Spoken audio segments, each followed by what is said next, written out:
Kiss the Villain. By Rina. At King's University, Gareth Carson walks through the world like it belongs to him, brilliant, polished, untouchable. A top law student and heir to the powerful Carson family, he's used to control, precision, and being the man everyone either envies or admires. But what the world doesn't see is the gnawing hunger beneath his composed exterior. Gareth isn't satisfied by accolades or straight as. What stirs him is something far less noble: danger, recklessness, and the thin line between pleasure and pain. One impulsive night, driven by a craving even he doesn't fully understand, Gareth crashes a rival frat party, intending chaos, perhaps a fight, certainly trouble. But he doesn't expect to be overpowered by a masked stranger. Their confrontation is swift and humiliating. Yet beneath the burn of bruised pride is a sharper sensation, fascination. That anonymous man, cloaked in control and threat, leaves Gareth shaken and haunted. Weeks later, as the semester begins, Gareth takes his seat in criminal law, only to lock eyes with the very man from that night. Professor Kayden Lockwood. It's not a coincidence. It's a calculated collision. Gareth knows it. Kayden knows it. And neither intends to back down.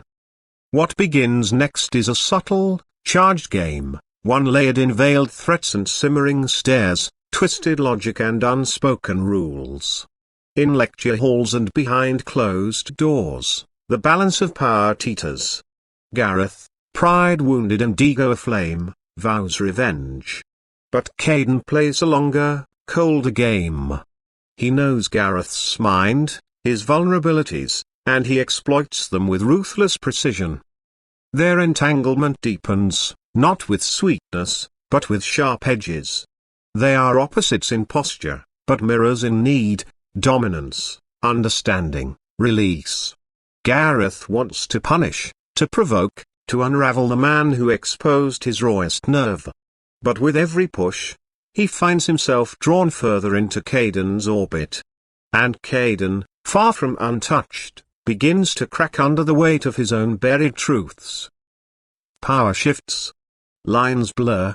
In the quiet between their confrontations, emotion slips through the cracks, obsession laced with desire, pain tangled with longing. They tear at each other, over and over, until neither knows where one ends and the other begins. By the time the final mask falls, neither man stands whole. Gareth and Kayden are altered, scorched by their own fire. And in the wreckage, one question lingers: was the villain ever just one of them, or did they both become him, piece by piece, together?